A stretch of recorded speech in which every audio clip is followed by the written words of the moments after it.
Communication, marketing, recrutement. Vos besoins ont des solutions vidéo avec Décideur TV, le studio.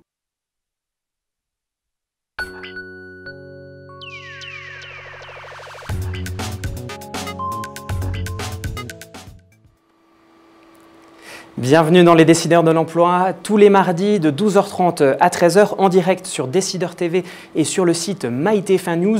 Nous donnons la parole aux recruteurs et aux professionnels du marché du travail. Et aujourd'hui, j'ai le grand plaisir de recevoir Jean-François Auclair, directeur des ressources humaines du groupe O2, multispécialiste des services à domicile, garde d'enfants, jardinage, accompagnement des seniors, ménage, repassage. Jean-François Auclair, bonjour. Bonjour. Alors, 2014 marque un tournant pour le secteur puisqu'on assiste à un désengagement progressif de l'État, fin de la TVA à 5%, suppression de la déclaration au forfait, comprendre diminution de l'allègement des charges sociales, avec pour conséquence des premiers signes d'essoufflement du secteur en matière d'emploi. L'ACOSS, organisme collecteur des cotisations de sécurité sociale, annonce un volume d'heures déclarées en emploi à domicile en baisse de près de 8% en un an sur 2013. Pour autant, le secteur, le marché des services à domicile, en près de 10 ans, s'est considérablement structuré avec l'émergence de grandes enseignes dont vous faites partie et la professionnalisation des prestations. On parle par exemple désormais d'agents d'entretien du jardin et non plus de jardiniers. Alors, service à la personne, quel métier? C'est le thème des Décideurs de l'Emploi du jour. Alors, pour commencer, justement, Jean-François Auclair, j'aimerais qu'on revienne sur le secteur en général des services à domicile. Est-ce qu'on est actuellement en haut de cycle et on va assister à un déclin du secteur?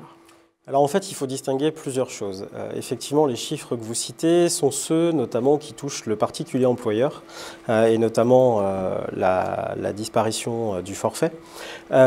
Donc effectivement, on a observé, notamment sur les heures effectuées par les particuliers employeurs, un recul de 8%. Donc c'est les chiffres effectivement de l'ACOSS que vous venez de citer. Parallèlement à cela, une TVA qui augmente pour les entreprises de services à la personne. Donc, chaque année, effectivement, le secteur des entreprises doit faire face à une évolution de la législation. Et c'est vrai que ce que réclame notre secteur, c'est une législation stable, de façon à ce qu'on puisse se développer et prospérer normalement comme tout secteur. En revanche, quand vous parlez effectivement du recul des heures, donc je disais que c'était notamment le particulier employeur. Cependant, sur le marché des entreprises, on n'est pas sur un marché négatif, on est plutôt sur un marché qui est à isopérimètre. Et pourtant, on sait que la population en France vieillit et que notamment sur les services à la personne autour de la dépendance, le volume d'heures va continuer à progresser. Alors selon vous, effectivement, ça va continuer à progresser parce que c'est effectivement un secteur qui a bénéficié de nombreux plans des gouvernements successifs. Ça a commencé en 2005 avec le plan Borloo, du nom du ministre de la cohésion sociale d'alors. Est-ce que pour vous, c'est une bonne chose que l'État se désengage petit à petit pour finalement laisser jouer maintenant le jeu de l'offre et de la demande? Alors, l'État, sur le secteur des entreprises, ne peut pas se désengager pour le moment. On est sur un secteur qui est encore trop jeune, trop récent, qui est encore en structuration, je dirais même en pleine phase de concentration, puisque plusieurs sociétés sont rachetées par d'autres. Donc on est sur un secteur qui est encore aux prémices de sa structuration. Donc aujourd'hui, il serait beaucoup trop tôt pour l'État, pour que l'État se désengage. Néanmoins, ce qu'on voit quand même dans notre secteur, c'est qu'au regard des emplois que nous créons, et nous en créons beaucoup, puisque nous sommes le deuxième secteur le plus créateur d'emplois en France, nos salariés génèrent des cotisations, nous, employeurs, on paye des cotisations. Et au final, quand on regarde ce que coûte le crédit d'impôt à l'État et ce que versent les entreprises finalement à la société au sens large, l'État reste encore vraiment gagnant. Alors, l'État reste gagnant. Donc, pour l'instant, vous insistez effectivement pour que le soutien au secteur perdure. Une autre menace pour les emplois à domicile, c'est le travail au noir. Qu'est-ce que vous faites pour lutter contre ce concurrent déloyal? Alors, ce concurrent déloyal, en fait, il a deux aspects, le travail au noir et le travail au gris. Le travail au noir, parce qu'effectivement, un certain nombre de salariés ne travaillent qu'en système non déclaré. Le travail au gris, parce que certains des salariés sont partiellement déclarés et partiellement travaillent dans ce qu'on appelle le travail dissimulé. Et c'est plutôt cette forme de travail qu'on voit augmenter. Et tout à l'heure, quand on parlait des chiffres en recul, notamment auprès des particuliers employeurs, bon, il nous semble, en tout cas, les échos que nous avons des personnes du secteur, c'est qu'une partie des salariés travaillent suffisamment pour être pris en charge par la sécurité sociale et complète, malheureusement, par du travail, par du travail dissimulé. La difficulté par rapport à ce travail dissimulé, finalement, c'est que les personnes, si elles ne travaillent que au noir, n'ont pas de couverture sociale. Le jour où elles arriveront à l'âge de la retraite, elles n'auront pas de retraite. Donc derrière, il y a un projet de société autour de tout ça. Est-ce qu'on pense que la personne qui est femme de ménage, par exemple, doit travailler jusqu'à 70 ans, 75 ans pour s'assurer un revenu? Ensuite, qu'est-ce qu'on fait pour lutter contre le travail au noir? Alors, il faut savoir que les entreprises du secteur des services à la personne se sont mobilisées, notamment lors du dernier salon des services à la personne en décembre 2013, ont créé un site qui s'appelle stoptravailaunoir.com. L'idée étant de faire savoir que dans notre secteur, aujourd'hui, on souffre de cette concurrence déloyale. Donc, pour, bien entendu, lutter contre cela, il faut que nous, entreprises, nous puissions mettre des politiques RH en place qui soient suffisamment attractives pour que les personnes aient envie de travailler chez nous. Alors justement, vous touchez la clé du problème. Comment vous pouvez justement, aujourd'hui, est-ce que vous pouvez attirer des étudiants, par exemple, dans votre secteur? Parce que souvent, on a l'image d'un secteur d'emploi à domicile, certes, très important en termes de cohésion sociale, mais souvent c'est l'image d'emploi peu qualifié et parfois même peu valorisant. Est-ce que c'est le cas? Ma première question. Et ma deuxième question, est-ce que des étudiants, et c'est la question de Nicolas, peuvent effectivement postuler chez vous et peuvent embrasser une carrière, si je puis dire, dans l'emploi à domicile? Alors, je vais répondre à la première question sur les étudiants. Donc oui, on accueille des étudiants, notamment dans notre activité de garde d'enfants auprès d'enfants de plus de 3 ans. Puisqu'il n'y a pas une nécessité absolue d'avoir un diplôme de la petite enfance. Donc on a de nombreux étudiants chez nous qui ont bien souvent le BAFA, de façon à pouvoir organiser des animations avec les enfants dont nous avons la charge. Donc oui, on peut recruter des étudiants et on les recrute. Et deux, plutôt là sur des emplois type étudiants, justement, en parallèle de leurs études, pour peut-être parfois les financer. Oui, en fait, on est souvent, lorsqu'il s'agit d'étudiants, un job pour financer ses études. Je dirais qu'on est sur des personnes qui ont une appétence plus pour faire de la garde auprès d'enfants que d'aller dans un fast-food, par exemple, puisqu'on sait qu'ils sont aussi très pourvoyeurs d'étudiants, enfin d'emplois étudiants. Ensuite, on peut effectivement faire carrière chez nous, puisque 35% de nos postes d'encadrement d'agence sont pourvus par d'anciens intervenants à domicile. Donc oui, on investit beaucoup sur la promotion interne et l'évolution interne, et donc les étudiants sont des cibles particulièrement intéressantes pour cela.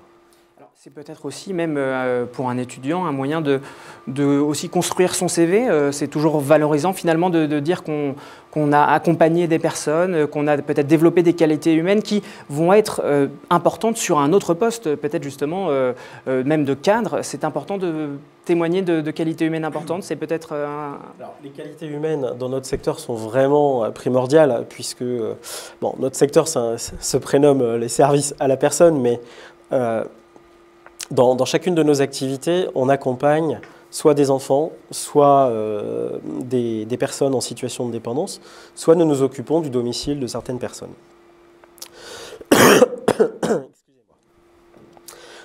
Donc par rapport à des personnes qui sont étudiantes, ce qu'elles peuvent valoriser chez nous, c'est notamment la mise en œuvre d'une autonomie totale, puisqu'elles sont seules au sein du domicile, qu'elles s'occupent de l'éveil d'enfants, donc de la construction quelque part intellectuelle de l'enfant à travers des activités que nous mettons en place. Donc cette notion d'autonomie, de savoir-être, c'est quelque chose qui est impératif dans notre secteur et qu'un étudiant peut ensuite valoriser dans un autre domaine d'activité. Alors, on a parlé des étudiants, mais également vous offrez des opportunités pour les seniors. Vous avez lancé, maintenant en 2007, mais il y a maintenant près de 7 ans, l'opération Mamie Nounou. Où ça en est aujourd'hui ? Alors effectivement, nous avons créé le site mamienounou.fr. Alors, l'idée de ce site, c'est de se dire que dans notre secteur, comme on recrute beaucoup, il faut ratisser assez large. Et on a des personnes qui sont soit de jeunes retraités, soit des personnes qui sont je dirais en fin de carrière professionnelle et qui souhaitent juste un complément de revenu par rapport à leur conjoint. Et donc l'idée, c'est d'aller chercher des personnes qui ont cette maturité pour s'occuper d'enfants, là aussi, en allant souvent les chercher à l'école et en s'occupant d'eux au sein du domicile. Donc là, ce qu'on cherche, c'est des personnes qui ont cette expérience, qui ont souvent été mamans, voire qui sont grand-mères, et qui, du coup, interviennent auprès d'enfants dont nous avons la charge. Et vous leur apportez du coup en parallèle aussi une utilité sociale. Parfois c'est souvent un problème pour les personnes âgées ou les personnes à la retraite, c'est qu'ils ne savent plus vraiment comment être utiles. C'est une solution. Nous parlions justement de la formation, de la qualification des métiers. Qu'en est-il du type de contrat? Est-ce qu'on est sur des contrats précaires, intérim, CDD, ou également on va vers une professionnalisation dans le sens où vous régularisez vos employés? Alors les sociétés du secteur ont beaucoup investi dans la professionnalisation. Alors d'une part parce qu'il y a une législation autour des services à la personne, puisque si on s'occupe de personnes qui sont dites fragiles, donc au sens de l'agrément, ce sont les enfants de moins de 3 ans ou les personnes dépendantes, nous devons absolument avoir soit des gens qui sont diplômés du secteur, ça peut être le CAP Petite Enfance, ça peut être le diplôme d'état d'auxiliaire de vie sociale, ou le titre assistant de vie aux familles, ou alors avoir une expérience prouvée auprès de ces personnes et de ces publics d'au moins 3 ans. Donc déjà, nous allons chercher des personnes qui ont cette expérience ou qui sont diplômées. Bon, la loi nous l'impose, mais je pense que c'est aussi une nécessité pour bien faire son travail. Ensuite, dans l'entreprise, on a effectivement beaucoup investi sur la formation, puisque par exemple, nous avons créé un cycle de formation pour chacun de nos 3 grands métiers, donc la garde d'enfants, l'entretien de la maison et du linge et la dépendance. Et si bien que, si je prends le métier de la garde d'enfants, qui est un métier qu'on fait depuis 5-6 ans maintenant, de manière significative, nous formons 100% de nos salariés à ce cycle, puisqu'il y a une partie notamment sécurité auprès de l'enfant, et que nous souhaitons que tous nos salariés soient en capacité d'intervenir en cas de situation de danger avec l'enfant. Mais est-ce que vous êtes capable d'offrir à vos employés des contrats à durée indéterminée et des contrats à temps plein? Alors, dans ce secteur, effectivement, le temps partiel est la très très grande majorité des contrats. Au sein d'O2, on est environ à 90% de salariés à temps partiel pour 10% de salariés à temps plein. Nous ne proposons que des contrats à durée indéterminée, puisque notre objectif, c'est de fidéliser dans la durée les salariés, de façon à avoir, une meilleure satisfaction de leur part, ne pas être du tout dans une notion de précarité, et deux, vis-à-vis de nos clients, assurer aussi cette stabilité de nos salariés. Alors, comment fait-on qu'on est à temps partiel pour effectivement être sur du contrat à durée indéterminée? Je veux dire, comment occupe-t-on les salariés? Quels sont les engagements que vous leur donnez sur 1 an, 2 ans? Il faut préciser une chose, c'est-à-dire que, hormis dans le métier de la garde d'enfants, où lorsque l'enfant est scolarisé, proposer un temps plein, c'est très compliqué, puisque par nature, l'enfant est à l'école. Dans nos autres métiers, nous, on est prêt à embaucher à temps plein, et c'est même ce qu'on souhaite, puisque nous avons des coûts fixes par salarié, et que bien entendu, notre intérêt, ce n'est pas d'avoir une multiplicité de salariés pour un même volume d'heures, il vaut mieux avoir un peu moins de salariés qui sont à temps plein. Donc c'est aussi un souhait, en tout cas d'O2, d'avoir des salariés à temps plein. Maintenant, il y a aussi une réalité de ce secteur, à savoir que beaucoup de salariés sont multi-employeurs. Ils travaillent pour une entreprise, éventuellement pour une association à côté, éventuellement pour un particulier employeur, déclaré ou pas. Donc il y a aussi une notion de multi-employeur qui est très très présente sur ce secteur. Donc beaucoup de salariés sont quand même à temps plein, mais en cumulant 2 voire 3 employeurs. Alors, nous allons rentrer maintenant proprement dit dans notre rubrique poste à pourvoir, pour rentrer vraiment sur le recrutement prévu en 2014.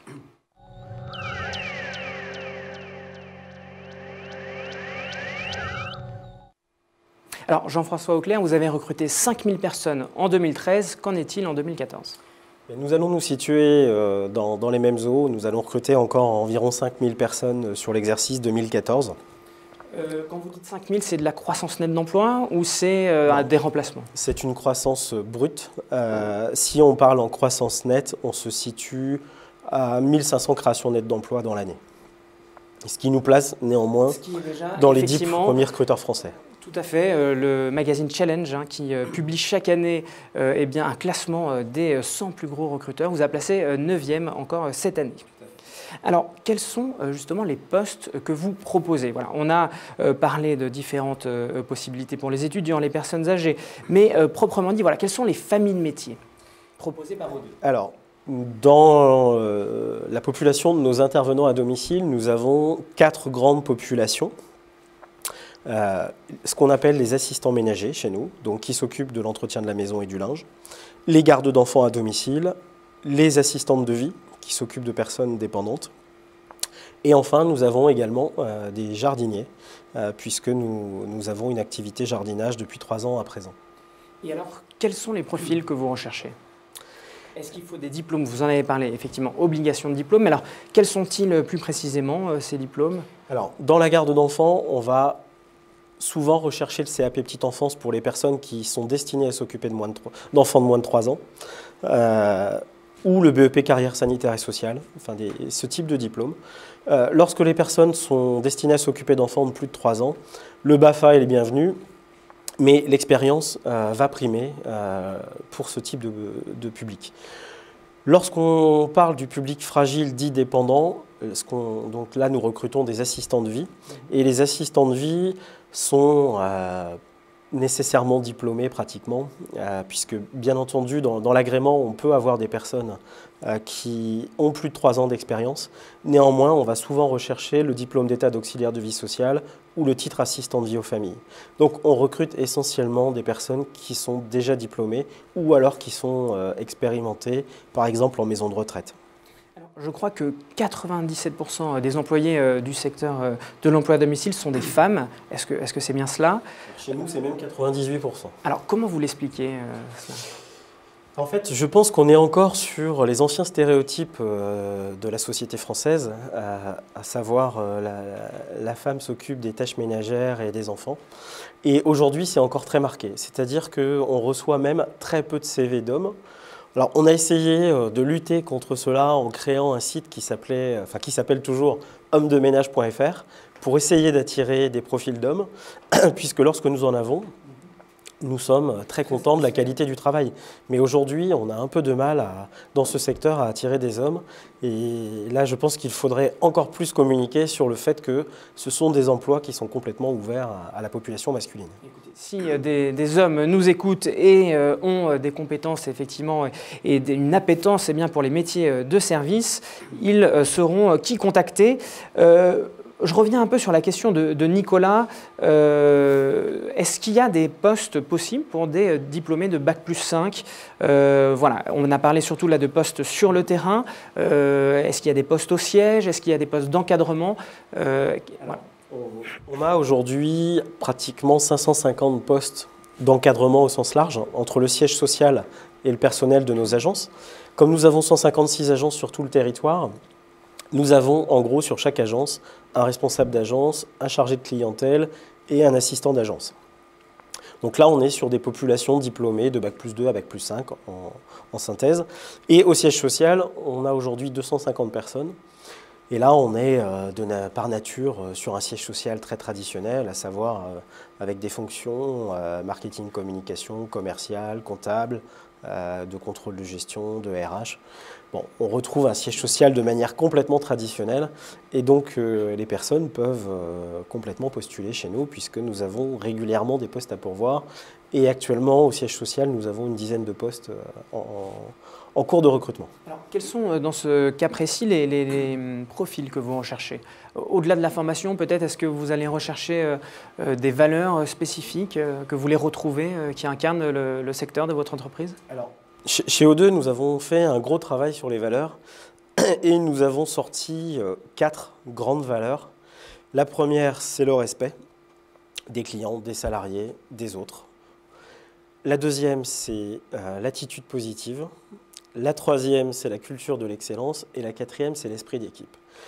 Donc quand on regarde un petit peu ces 4 valeurs, on met toujours l'homme au centre de nos préoccupations, on met en avant les valeurs collectives, et par la culture de l'excellence, ce qu'on entend, c'est la volonté d'avoir toujours quelque chose à apprendre et de devenir meilleur chaque jour. Donc c'est aussi cette notion d'humilité qu'on recherche chez les personnes qui viennent chez nous. Le secteur des services à la personne est par nature un secteur d'entraide, et on cherche quand même, y compris au siège social, des profils certes peut-être plus diplômés, certes qui ont un domaine de compétences, de spécialité, mais néanmoins qui ont ces valeurs ancrées au fond d'eux-mêmes. Alors, nous allons justement rentrer dans notre dernière rubrique, la rubrique conseils aux candidats, et on commence par les 3 conseils CV.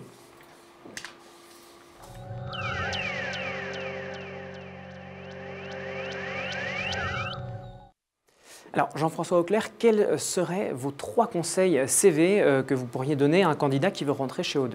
Alors, le premier, c'est d'avoir en en-tête de son CV défini le poste sur lequel il veut postuler. Parce qu'aujourd'hui, on reçoit beaucoup trop de CV où on ne voit pas bien le projet de la personne, et même sur quel type de poste elle candidate.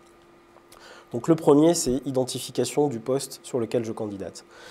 Le deuxième, sur le CV, c'est de faire ressortir, au regard de l'expérience professionnelle qu'on peut avoir, même si elle est courte, lorsqu'il s'agit d'un étudiant, de faire ressortir les points qui peuvent avoir un intérêt pour le recruteur dans le domaine des services à la personne.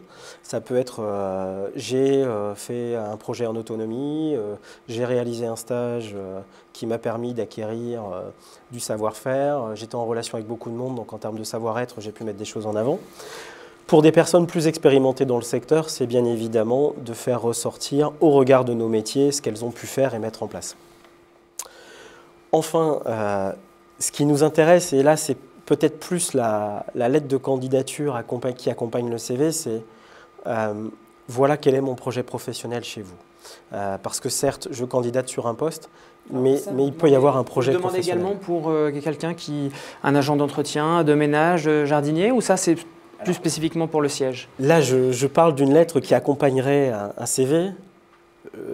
À présent, avec Internet, beaucoup de salariés sur les métiers d'intervenant à domicile n'envoient pas toujours un courrier, envoient uniquement le CV et puis 3-4 lignes dans un mail, puisque les technologies ont beaucoup avancé.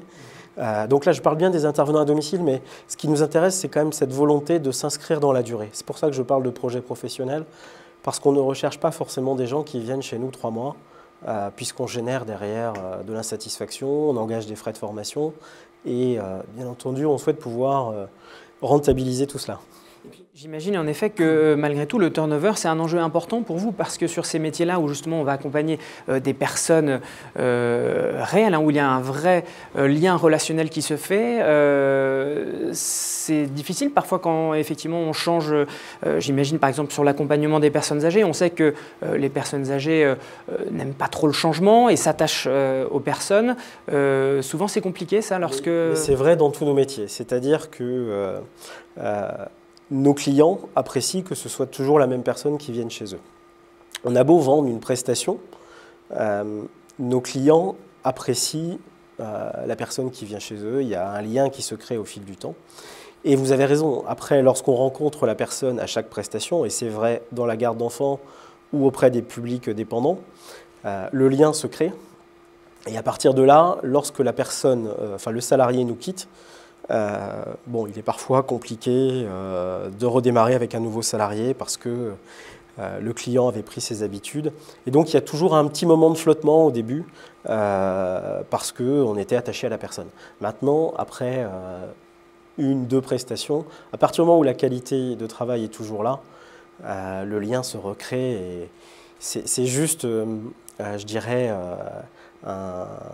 un moment à passer avec le client, mais c'est vrai que c'est un moment qui nous fragilise vis-à-vis des clients. Alors, vous m'avez dit en début d'émission, on reçoit 120 000 CV par an et pourtant on finit par employer 4 500, 5 000 personnes. Alors il faut bien du coup éliminer quels sont les éléments rédhibitoires sur un CV qui font que le CV passe à la poubelle. Alors justement, on a un process en entonnoir, c'est-à-dire qu'à réception du CV, on élimine quasiment personne. On fait d'abord une préqualification téléphonique, pour être certain que la personne a de l'appétence pour ce métier, est bien sur une zone de géographie couverte par notre agence, parce qu'on a aussi beaucoup de candidatures là où on n'est pas présent. Donc forcément, quand vous parlez de critères, ça permet d'écarter certaines personnes. Mais dans notre process, on fait d'abord un coup de téléphone à toutes les personnes qui candidatent chez nous, avant d'écarter. Et après, on les convoque à une information collective dans une agence pour expliquer qui on est, quels sont les métiers, expliquer notre politique RH, ce qu'ils vont trouver chez nous. Et ensuite, on passe à un test théorique et un test pratique. Et ensuite à un entretien individuel avec un recruteur. Alors justement, on va passer à nos 3 conseils entretien.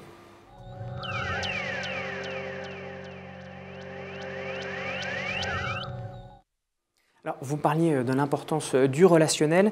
Souvent, dans un langage RH, on parle de qualité de savoir-être, de compétences de savoir-être. Comment vous les testez en entretien justement ?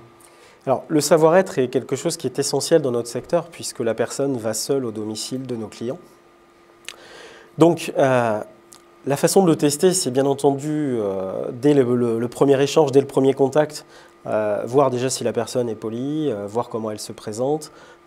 Ensuite, on a des situations lors de l'entretien avec des bandes dessinées sur certains de nos métiers où on met la personne en situation. Et la personne va nous expliquer ce qu'elle va faire dans cette situation-là, dans la prestation.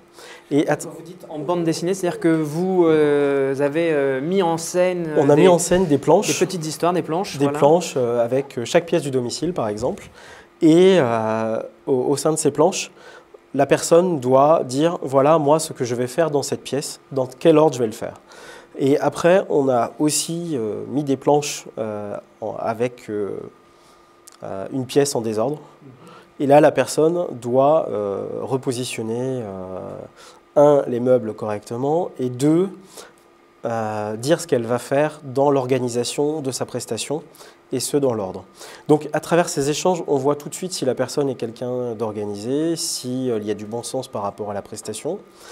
Le savoir-faire aussi, parce que ce sont des choses qui ne sont pas forcément innées. Et la façon de l'expliquer, on voit aussi la personne qui va avoir le sens du service au client, les petites attentions lorsqu'elle va expliquer ce qu'elle va faire, ce qui nous permet d'essayer de transposer dans la réalité. Et après, quand même, en général, ce qu'on fait, c'est une évaluation en milieu de travail réel, donc avec Pôle emploi. Et donc, on teste la personne dans un appartement, de façon à s'assurer qu'en situation réelle, le professionnalisme est réel. Alors justement, dans ces situations-là, est-ce que vous avez repéré des phrases rédhibitoires qui tout de suite laissent témoigner un déficit peut-être relationnel et de savoir-faire aussi de la personne ? Mais souvent, c'est lié au client. C'est-à-dire que le client n'a beau pas être présent lors de l'entretien de recrutement, on a un bon nombre de candidats qui ont une façon de parler du client qui n'est pas celle qu'on attend nous. Nous, on vient pour soulager les personnes, pour rendre service, pour faire qu'on leur apporte aussi du temps pour eux, pour des loisirs qu'ils peuvent avoir. Et donc, on se retrouve parfois dans les entretiens avec des personnes qui parlent des clients, on va dire, de manière non acceptable pour nous. Et donc ça, c'est complètement rédhibitoire. Alors justement, peut-être le conseil, vraiment s'il y avait un conseil à retenir que vous pourriez donner aux personnes qui ont peut-être en elles justement cette envie de donner de leur temps aux gens et aussi même de se professionnaliser, d'acquérir des compétences, mais dans ce but-là de service à la personne, comment doivent-elles s'y prendre pour s'épanouir dans ce travail ? Alors, la première chose, c'est d'être certain de son projet professionnel. Et ensuite, si la chose est certaine, soit elles sont déjà diplômées et elles viendront par nature dans des entreprises comme les nôtres. Et là, nous, ce qu'on va chercher, c'est cette motivation. Donc, les personnes qui sont intéressées par ce secteur, qui sont déjà formées, si cette motivation, transpire lors de l'entretien, il y a une bonne chance alors qu'on les embauche à l'issue de notre processus de recrutement. Et est-ce qu'un jour, ils auront la chance peut-être de travailler à temps plein dans ce secteur ? Oui, et je pense même vraiment... C'est l'avenir des services à domicile ? Alors, Je ne peux pas dire aujourd'hui que c'est l'avenir, parce qu'aujourd'hui, on est encore à 90% de temps partiel dans ce secteur. Mais je vous le disais tout à l'heure, il y a beaucoup de multi-employeurs. Donc aujourd'hui, ce qui est certain, c'est que le souhait des entreprises, et notamment des plus grandes, c'est d'aller de plus en plus vers le temps plein, au détriment du temps partiel, tout simplement pour une question de fidélisation, puisque la personne fait plus d'heures, elle a un salaire qui est plus important, et donc elle reste chez l'employeur. Ça sera la dernière question. Vous avez parlé du salaire justement. Aujourd'hui, quel est le salaire moyen délivré par O2 ? Alors, je vais parler en taux horaire, c'est-à-dire qu'on a 4 niveaux de salariés. Le premier niveau est payé au SMIC. Et après, pour chaque niveau de salarié, on rajoute 40 centimes, si bien qu'on arrive à un peu plus de 10,50 € pour le niveau le plus important. Et je voulais juste préciser que si les personnes souhaitent postuler, elles peuvent le faire sur www.o2.fr. Eh bien, le message est passé. Merci beaucoup Jean-François Auclair d'avoir répondu à mes questions. Merci aux internautes de nous avoir suivis. La semaine prochaine, je recevrai Jérôme Gras, directeur exécutif de Page Personnel, filiale du groupe Page Group, ancien Michael Page, qui emploie 5042 collaborateurs dans 34 pays à travers le monde et qui est donc un spécialiste du recrutement par intérim et sur des postes spécialisés, cadres, techniciens et employés qualifiés. Nous lui poserons toutes les questions pour peut-être avoir une vision transversale du marché de l'emploi sur ces métiers. Merci beaucoup, à la semaine prochaine.